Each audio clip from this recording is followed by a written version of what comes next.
मैं शिविर की आलोचना नहीं करता हूं, सत्यनारायण जी की भी नहीं, लेकिन मैं मौन और संवाद का महत्व आपको समझा रहा हूं। तो हमारे जो बेलजी भाई देसाई हैं, ये गए विपश्यना शिविर करने और इनकी पत्नी भी गई। अब वहां पहला इंस्ट्रक्शन है कि 9 दिन आपको मौन रहना पड़ेगा या 10 दिन मौन रहना पड़ेगा। तो ये चले गए, पत्नी अलग पति अलग। और तीसरे दिन तो बेलजी भाई ने कहा कि मुझे लगा मैं पागल हो जाऊंगा, भागे वहां, पत्नी भी भागी होगी। तो उन्होंने कहा कि यहां रहकर पागल हो जाए, उससे अच्छा घर में लड़ मर के पागल हो जाए।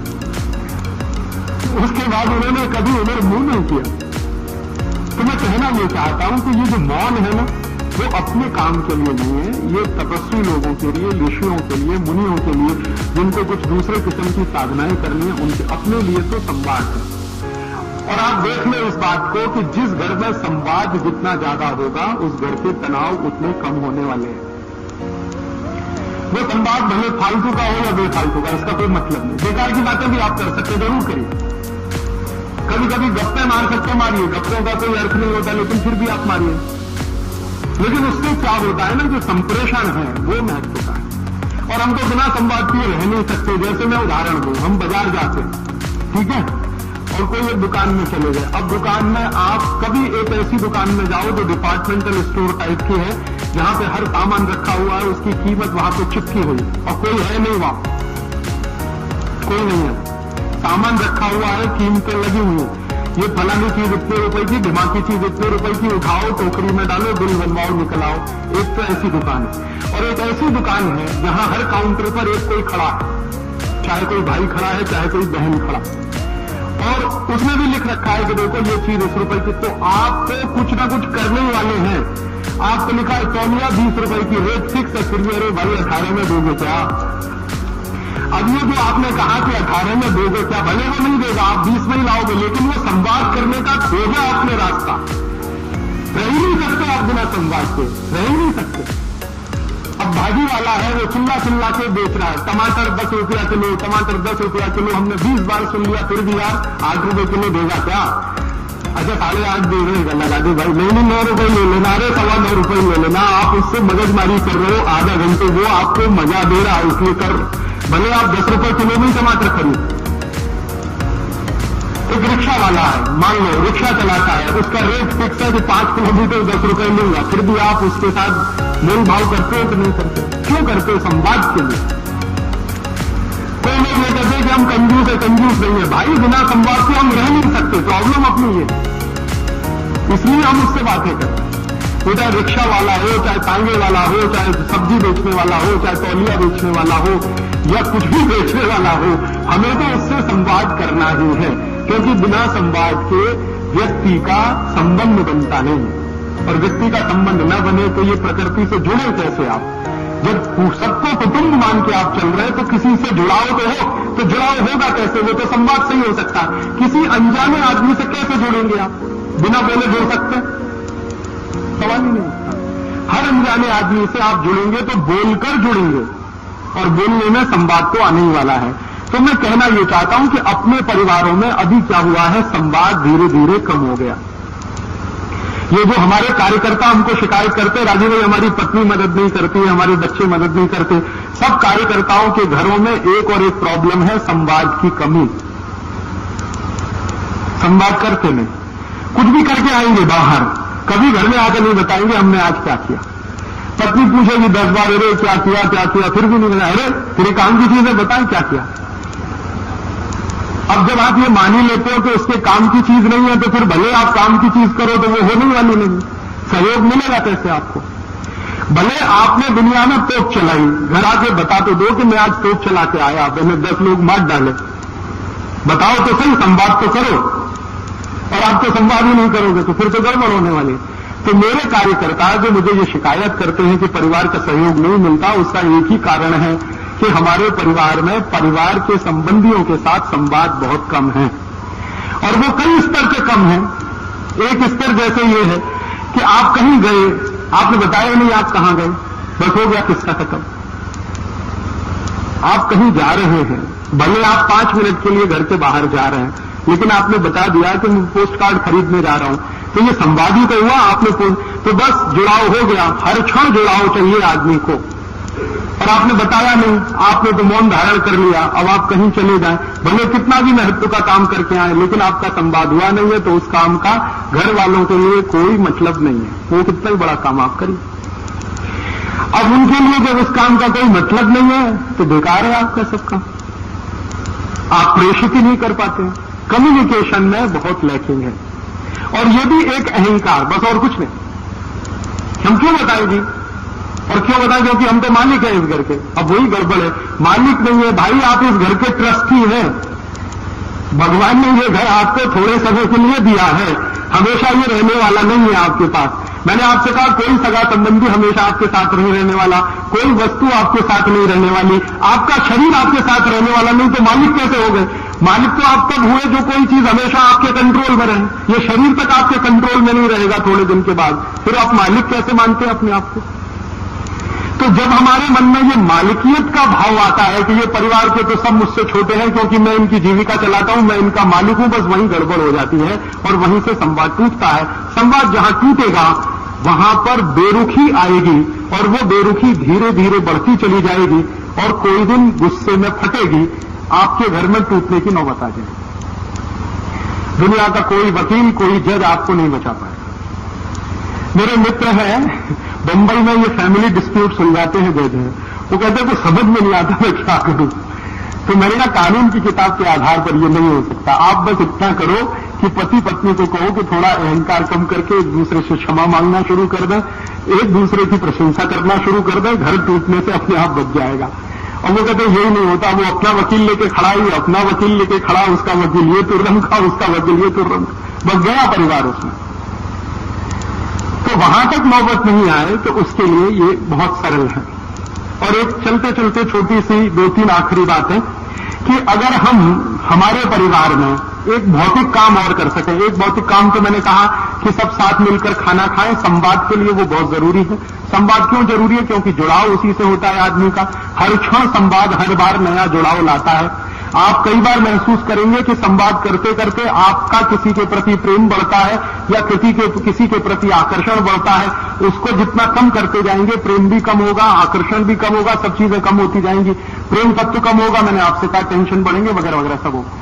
तो इसलिए इसका बहुत महत्व है। इसी के साथ एक चीज का और महत्व है, जो भौतिक बात है, वो ये एक दूसरे की सेवा करना।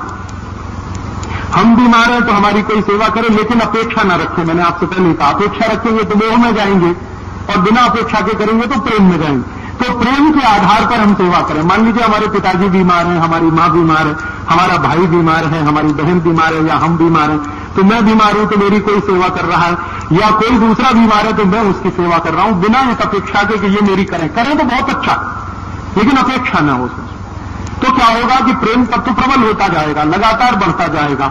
और सेवा आप जानते हो इतना बड़ा माध्यम है जो किसी को भी जीत सकते। आपने देखा नहीं है, ये जो ईसाई मिशनरियां हैं, इन्होंने सेवा भाव से ही हिंदुस्तान के एक बहुत बड़े इलाके को जीत रखा। आप कभी नॉर्थ ईस्ट में जाइए, नागालैंड, मिजोरम, मणिपुर, त्रिपुरा, वो पूरा हिस्सा हिंदुस्तान से कटकर अलग होने को तैयार है सिर्फ सेवा के आधार पर। उन्होंने कुछ वो बना दिए हैं हॉस्पिटल, कुछ खोल दिए हैं स्कूल, उन स्कूलों में पढ़ाते हैं बच्चों को, हॉस्पिटल में करते हैं मरीजों की सेवा। बस उसी पर नागालैंड का साधारण नागरिक कहता है जी हमें भारत में नहीं रहना, हमको तो इनके साथ रहना। और उसी की ताकत पर उन्होंने यहां तक करा लिया है कि नागालैंड की भाषा अंग्रेजी है। हिंदुस्तान में 2 ही ऐसे राज्य हैं जिनकी राज्य भाषा अंग्रेजी है, बाकी कोई राज्य नहीं। कल को वो अलग भी हो जाए तो वहां की जनता उनके साथ जाने वाली।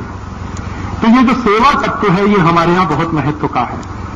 और ये महत्व का तत्व तो हम परिवार से शुरू करें। परिवार में एक दूसरे की सेवा करना, वो छोटा हो या बड़ा हो, ये इमैटीरियल है। क्योंकि मैंने आपसे कहा कोई छोटा नहीं, कोई बड़ा नहीं, सब ईश्वर तत्व है, सब परमात्मा के अंश है। आप उनके साथ रह रहे हैं, ये आपका सौभाग्य है, या वो आपके साथ रह रहे हैं तो ईश्वर ने आपको मौका दिया है, ट्रस्टी बनाकर इस घर में आपको भेजा। ये भाव अगर आपके मन में है तो किसी की भी सेवा करने में आपको कोई हिचक नहीं आएगी, छोटा हो या बड़ा। तो अगर आपने भौतिक रूप से ये सेवा करना, भौतिक रूप से संवाद करना, एक साथ मिलकर भोजन करना, एक साथ मिलकर बातें करना, ये कुछ छोटी छोटी भौतिक बातें करना शुरू कर दिया, आप बहुत सारे तनाव, बहुत सारे टेंशन, बहुत सारे परिवार के क्लेश, झगड़े सब मिट जाएंगे। मैं कहना यह चाहता हूं कि झगड़े सभी परिवार में होते हैं, कलह सभी परिवार में होती है, क्लेश सभी परिवार में होता है। कोई ऐसा परिवार दुनिया में नहीं होगा जहां झगड़े ना हो, क्लेश ना हो, कलह ना हो। लेकिन उसको कम करना, उसको समाप्त करना, ये हमारे हाथ में है, ये हमारे कंट्रोल में है। हम थोड़े व्यवहार के परिवर्तन से इन सब चीजों को बहुत आसानी से कंट्रोल कर सकते हैं। चलते चलते एक छोटी सी बात और, आजकल हमारे यहां परिवार अगर चलाना है तो कर्तव्य भाव से चलेगा। अभी हमारे देश में एक गड़बड़ हो गई और वो गड़बड़ ये हो गई कि एक संविधान आ गया हमारे देश में, जो हमारी इच्छा से नहीं बना है। ये बिल्कुल सही बात है। We the people of India, ये सबसे बोगस बात है जो लिखी हुई है, क्योंकि हमने कभी आत्मार्पित नहीं किया। 300 लोग थे जिन्होंने इसको बना दिया और उन्होंने घोषित कर दिया कि ये हो गया। अब उसमें गड़बड़ी जो हो गई है, मूल में भूल वो ये हो गई है कि जो कुछ उसमें है वो अधिकार प्रधान है, कर्तव्य प्रधान कुछ है ही नहीं। पूरे संविधान आपको ये अधिकार, आपको ये अधिकार, आपको ये अधिकार, आपको ये अधिकार, आपको ये मौलिक अधिकार, आपको वो मौलिक अधिकार, कर्तव्य भाव उसमें नहीं है।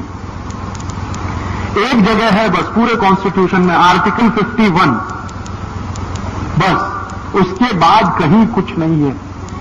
और अधिकारों के लिखान निकालूं तो 20 आर्टिकल है।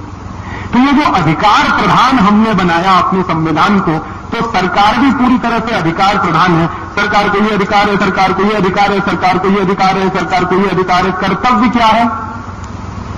वहां पे ठन गोपाल।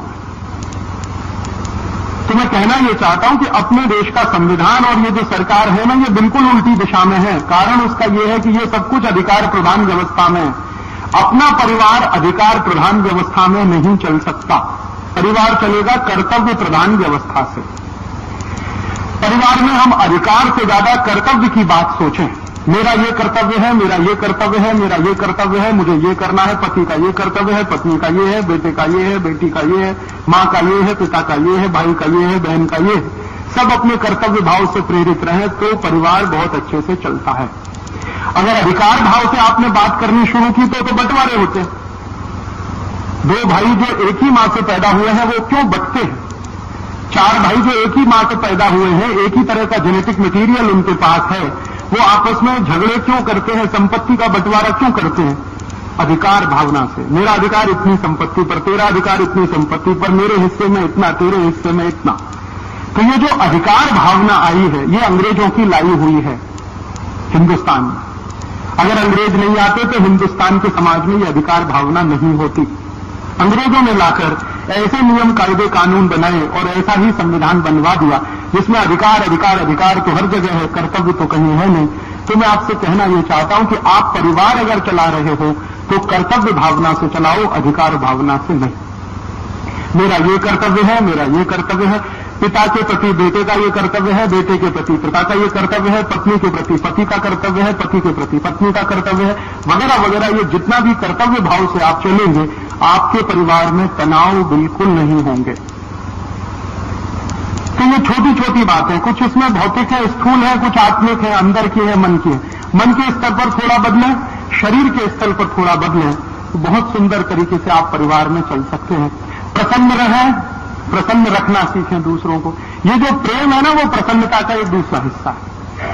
कोई पूछे प्रेम का भौतिक स्वरूप बता दो, आप किसी को प्रसन्न रख सकते हैं तो प्रेम करते हैं, नहीं रख सकते तो आप प्रेम नहीं करते, मोह कर सकते हैं उससे। मोह से मैंने कहा स्वार्थ पैदा होगा, स्वार्थ आगे लालच तक ले जाएगा आपको, और कहां ले जाके तोड़ेगा कोई नहीं जानता। लेकिन अगर आपने प्रेम रखा है तो प्रेम में से तो स्वार्थ कभी आने वाला नहीं। प्रेम से तो प्रसन्नता ही निकलेगी, आनंद ही निकलेगा, त्याग की भावना आएगी, कर्तव्य की भावना आएगी।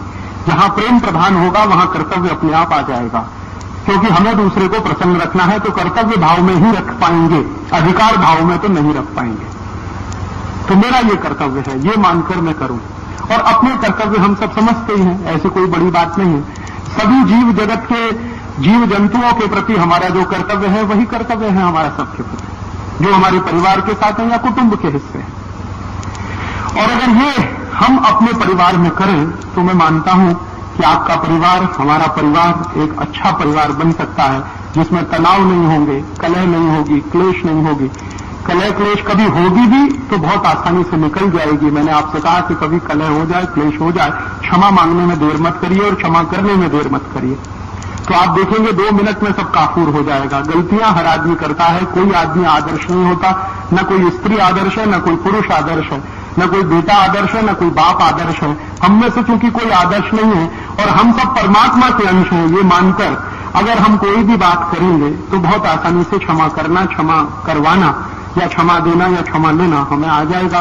बहुत आसानी से हम प्रेम करना सीख जाएंगे, प्रशंसा करना सीख जाएंगे, सेवा बहुत आसानी से हम कर पाएंगे और परिवार को एक अच्छा स्थान बना पाएंगे जहां जो भी रहेगा कर्तव्य भाव।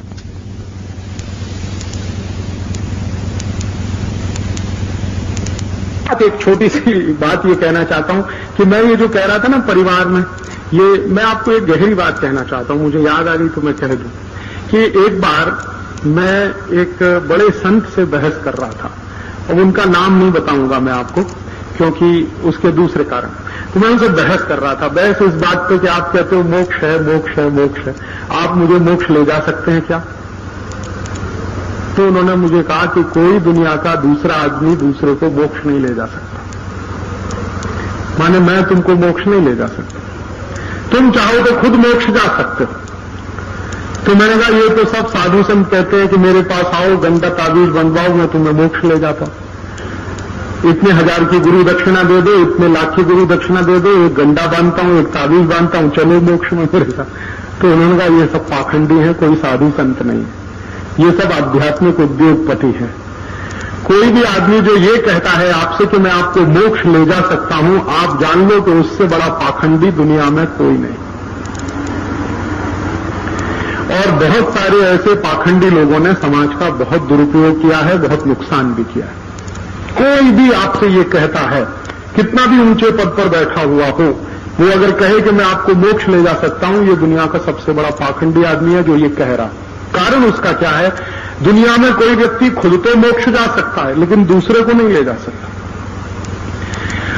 अब एक दिन क्या हुआ कि जो संत से मैंने ये बात कही तो उन्होंने कहा तुम्हारी कोई जिज्ञासा है मोक्ष के प्रति? मैंने कहा मेरी बहुत जिज्ञासा है। तो कहने लगे तुम क्या सीखना चाहते हो? क्या? मैंने कहा मैं ये जानना चाहता हूं कि मोक्ष किसको होता है, किसको नहीं होता। तो उनका अच्छा कैसा करो, वेद पढ़ लो। तो मैंने कहा पूरे वेद पढ़ूंगा तो तकलीफ है, इतना समय कम है। तो उन्होंने कहा अच्छा मैं तुमको कुछ हिस्से वेद के बता देता हूं, तुम पढ़ लो। तो मैंने फिर कुछ पढ़ा, उनके सानिध्य में रह के संस्कृत थोड़ा बहुत सीख के फिर पढ़ा। तब मेरे समझ में आया एक बहुत सुंदर बात हमारे वेदों में कही गई है, जो त्रिविध दुखों से मुक्त हो जाए और दूसरे को दुखों से मुक्त कराए वही मोक्ष जाता है। अब त्रिविध दुख क्या है? दैहिक, दैविक और भौतिक। दैहिक दुख माने शरीर का दुख, माने आप बीमार हैं, लाचार हैं, अपंग हैं, बेकार हैं वगैरह, ये सब दैहिक दुख। दैविक दुख माने भूकंप आ गया, अकाल पड़ गया, धरती फट गई, दावानल हो गया, ये दैविक दुख। और तीसरा भौतिक। भौतिक दुख माने गरीबी आ गई, भूखमरी आ गई, भूख से मरना पड़ रहा है, बिना कपड़े हम ठंड में ठिठुर रहे हैं, मर रहे हैं, ये भौतिक दुख। तो 3 दुख माने गए हैं दुनिया में, दैहिक, दैविक और भौतिक। तो जो व्यक्ति इन 3 दुखों से मुक्त हो जाए और दूसरे को मुक्त करवाने का काम करे वही मोक्ष जाने का अधिकारी है। अब आप उसमें बताओ कहां गंदा, कहां ताबीज और कौन सा आपको ये करना, बताओ मुझे। और ये एक ऐसी बात है जिस पर मैंने हिंदुस्तान के कई साधु संतों से बहस की और मैं उनसे कहता हूं कि आप बोलो आप इससे सहमत हो कि नहीं? तो कहते हैं हाँ बात तो सही है, क्योंकि इसको नकारेगा कौन? क्योंकि ये मेरी बात नहीं है, हजारों साल पहले कही हुई, वेदों में लिखी हुई ऋषि मुनियों की बात है। उपनिषदों में भी इस पर कई किस्से हैं, पुराणों में तो कई लोगों ने उसको अपने तरीके से व्याख्यायित किया। तो ये तो सत्य है। और हमारे यहां हिंदुस्तान में क्या होता है ना, सत्य हमेशा सनातन होता है। कलयुग भले आ जाए, द्वापर भले आ जाए, त्रेता भले आ जाए, सतयुग भले आ जाए, कृतयुग भले आ जाए, लेकिन सत्य तो सनातन है। सतयुग में भी वही है, द्वापर में भी वही है, त्रेता में भी वही है, कलयुग में भी वही है, कृतयुग में भी वही है। सत्य सनातन है हमारे यहां, सत्य कभी बदलता नहीं। तो ये सत्य है कि जो त्रिविध दुखों से मुक्त हो जाए और दूसरों को मुक्त कराए वही मोक्ष जाने का अधिकारी है। ये बात मेरे समझ में अभी आई है। तो अब कोई मुझे ये कहता है कि राजू भाई आप ये आजादी बचाओ आंदोलन क्यों चलाते हो? तो मैं कहता हूं मोक्ष जाने के लिए चलाता हूं। मैंने तो अब ये जवाब देना शुरू कर दिया, मैं किसी को ये कहता ही नहीं कि मैं कोई क्रांति करने वाला हूं, कि क्रांति होने वाली है, कि व्यवस्था बदलने वाली है कि नहीं बदलने। मैं तो ये कहता हूं कि भाई मैं त्रिविध दुखों से मुक्त होना चाहता हूं, दूसरों को कराना चाहता हूं, कि मैं मोक्ष जाने का अधिकारी हूं, इसलिए ये सब कर रहा हूं। आप भी अगर मेरे साथ मोक्ष चलना चाहें तो आप भी ये करिए। और हमारे यहां तो मोक्ष से ऊंची कोई चीज होती नहीं। हम कहते हैं ना जन्म जन्मांतर के दुखों से छूटना है, ये बार बार जन्म लेना, बार बार आना, फिर जन्म लेना, फिर आना, फिर जाना, ये काय को चक्कर चलाना, मोक्ष ही ले लो ना, हमेशा के लिए खत्म किस्सा। तो मोक्ष आप चलो, मैं भी चलूं, पूरा देश चले, तो इसका एक ही शर्त है कि आप त्रिविध दुखों से मुक्त हो जाओ और दूसरे को कराओ। तो आप दैहिक दुख से मुक्त हो जाओ। दैहिक दुख माने आपके शरीर में कोई कष्ट न रहे, तो आप संपूर्ण स्वस्थ रहो। दूसरा, दैहिक दुखों से मुक्त हो जाओ, माने कहीं भूकंप आ गया, धरती कंप आ गया, भूचाल आ गया और उसमें आप फंस गए हैं, तो उस दुख से मुक्त हो और दूसरे को भी करा दो। कोई भूकंप में मर गया है, कोई भूकंप में फंस गया, उसकी मदद कर दो, वो भी दुख से बाहर आ जाए। और भौतिक दुख से माने गरीबी, भूखमरी, बेकारी से आप दूर हो जाओ और दूसरे को भी दूर कराओ। तो ये 3 काम आप करो, 3 काम मैं करता हूं, हम दोनों मोक्ष चलेंगे, पूरे हिंदुस्तान का 105 करोड़ का मोक्ष हो जाए। अब अगर आपको ये बात समझ में आती है कि मोक्ष जाने का ये रास्ता है, तो आपको वही करना पड़ेगा जो मैं कर रहा हूं। क्योंकि दैहिक दुख से आप मुक्त हो गए, ठीक है, आपने योग किया, प्राणायाम किया, आपने साधना की, दवा खाई, ये किया, आप तो दैहिक दुख से मुक्त हो गए। लेकिन दूसरे को अगर नहीं कराया तो आप तो रह गए हैं, तो फिर तो मोक्ष नहीं होने वाला। तो आप हो जाओ मुक्त, फिर दूसरे को करा दो। आप दैहिक दुख से मुक्त हो जाओ, दूसरे को करा दो। भौतिक दुख से मुक्त हो जाओ, दूसरे को करा दो। तो आप भी मोक्ष चलो, मैं भी मोक्ष चलूं, ये बार बार जन्म जन्म का चक्कर ही फट जाए।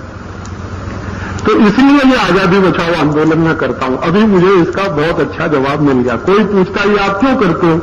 कोई कहता राजीव भाई के दिन में प्रधानमंत्री बनने की इच्छा है, कोई कहता है ये एक दिन पार्लियामेंट में जाने ही वाले हैं, कोई कहता है ये कोई पार्टी बनाने वाले हैं, कोई कहता है ये मंत्रिमंडल बनाने वाले हैं। अभी मैं सबको कहने वाला हूं कि मेरी एक ही इच्छा है कि मुझे मोक्ष हो जाए, माने अगली बार मुझे जन्म न लेना पड़े। तो उसके लिए तो ये शर्त है और वो शर्त की पूर्ति मैं कर रहा हूं, उसी के लिए ये आजादी बचाओ आंदोलन चला रहा हूं। तो आप अगर इस तरह का कोई काम करें अपने जीवन में, तो आप भी इन तीनों दुखों से मुक्त होंगे, दूसरे को कराएंगे। तो इसके लिए हम आजादी बचाओ आंदोलन चलाते हैं। अब आप इसमें कुछ अगर मदद कर सकें तो करिए। क्या मदद कर सकते हैं? हम दूसरों का दुख दूर करने के लिए क्या क्या करते हैं? जैसे बहुत सारे गरीब लोग हैं देश में, बेरोजगार हैं, उनको ज्यादा से ज्यादा रोजगार मिले, उसके लिए रात दिन हम लगे रहते हैं। तो कैसे हो? वो कुछ सामान बनाए, उनका सामान बाजार में बिके, वो सामान बेचकर उनको मुनाफा हो ताकि उनका जीवन चले। तो इसलिए हम छोटे छोटे उद्योग, कुटीर उद्योगों को समर्थन देते हैं और लोगों से कहते हैं कि ये बड़े बड़े विदेशी माल मत खरीदो, छोटे छोटे स्वदेशी कुटीर उद्योगों का माल खरीदो, ताकि उन गरीबों का रोजगार बने, उनका भौतिक दुख दूर हो जाए। इसी तरह से दैहिक दुख दूर करने के लिए अभी जब भूकंप आया, आपने शायद सुना होगा, भयंकर भूकंप आया गुजरात में, तो हम सब आजादी बचाओ आंदोलन के कार्यकर्ता 3 महीने अपना सारा काम धाम छोड़कर वहां गए। और क्यों गए? कि जिनके ऊपर वो दैविक आपत्ति आई है उनको थोड़ा मदद करें, उनका थोड़ा दुख दूर करें। तो दवाएं बांटने का काम हमने किया। और किसी ने मुझे कहा कि आप ये क्यों करते हो? तो मैंने कभी ये नहीं कहा कि हम ये स्वार्थ के लिए, हमने कहा कि भैया हम तो इसलिए करते हैं कि हमें मोक्ष जाना। हमें मालूम है कि इनको दैविक दुख आया है, अब इनका दैविक दुख अगर हम दूर करा दें तो हमें मोक्ष जाने की एक सीढ़ी आगे मिल जाएगी। तो इसलिए तो हम ये करते हैं। इसलिए नहीं कर रहे हैं कि हमें कोई परोपकार करना है।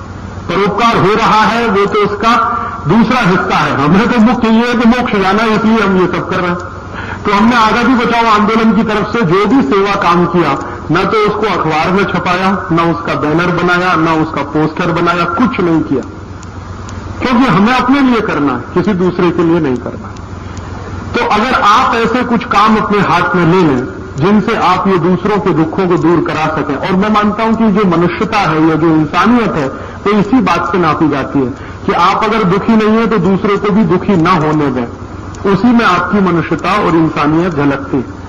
तो अगर आप ऐसे काम में हमारी कुछ मदद करेंगे तो आप भी इस मोक्ष जाने के रास्ते पर चल सकेंगे, ये निवेदन मेरा है। तो आजादी बचाओ आंदोलन का जो काम है उस काम का आप मदद करें, ज्यादा से ज्यादा स्वदेशी सामान खरीदें, छोटे छोटे उद्योगों के सामान खरीदें ताकि उनका दुख दूर हो, देश का पैसा विदेश में न जाने दें ताकि देश को कर्ज न लेना पड़े, फिर हमें दूसरे दुख में न फंसना पड़े। कहीं कोई प्राकृतिक आपत्ति आ जाए तो तुरंत सेवा के लिए दौड़ पड़े ताकि आप जो दुख से गुजर चुके हैं या नहीं गुजरना चाहते वो दूसरा ना गुजरे। ऐसे ऐसे छोटे छोटे काम। तो आप जब यहां से जाएंगे तो नीचे एक स्टॉल लगा हुआ है, उस स्टॉल पर छोटे छोटे गरीब कारीगरों द्वारा बनाई गई कुछ वस्तुएं रखी हुई हैं। कोई दंत मंजन है, कोई खादी के कपड़े हैं। 10-12 गरीब कार्यकर्ता हमारे सेवाग्राम आश्रम में खादी बनाते हैं और वो खादी के कपड़े यहां पर आए हैं। आप अगर उनको खरीदेंगे तो कुछ 10-11 जो गरीब कार्यकर्ता हैं उनका भौतिक दुख आप दूर कर सकेंगे और वो भौतिक दुख आपने दूर किया तो उनके लिए एक रास्ता खुलेगा और आपके लिए भी एक रास्ता खुलेगा। ऐसे ही कई कार्यकर्ता हमारी पुस्तकें बनाते हैं, कैसेट बनाते हैं प्रचार के लिए। अगर आप वो ले सकेंगे तो बहुत अच्छा है। कुछ कार्यकर्ता अखबार छपाते हैं, उन अखबारों में ये सब खबरें आती हैं कि हम कहां क्या कर रहे हैं। वो अखबार के अगर आप मेंबर बन सकेंगे तो ये उनके लिए एक रास्ता खुलेगा। तो आप मदद रूप साबित हों ऐसे लोगों के जो कुछ ना कुछ दुख में फंसे हैं, बेरोजगारी के कारण, गरीबी के कारण, भुखमरी के कारण। तो ऐसे ही गरीब बेरोजगार लोगों की गरीबी बेकारी दूर करने के क्रम में हम ये सारा काम करते हैं स्वदेशी का। उस काम में आप भी सहयोग करेंगे तो शायद हम और आप एक ही पथ के अनुगामी बन सकेंगे और कोई बड़े उद्देश्य को हासिल कर सकेंगे। इतना ही कहकर आप सबका बहुत आभार, धन्यवाद। आपने बहुत शांति से सुना, बहुत आभार।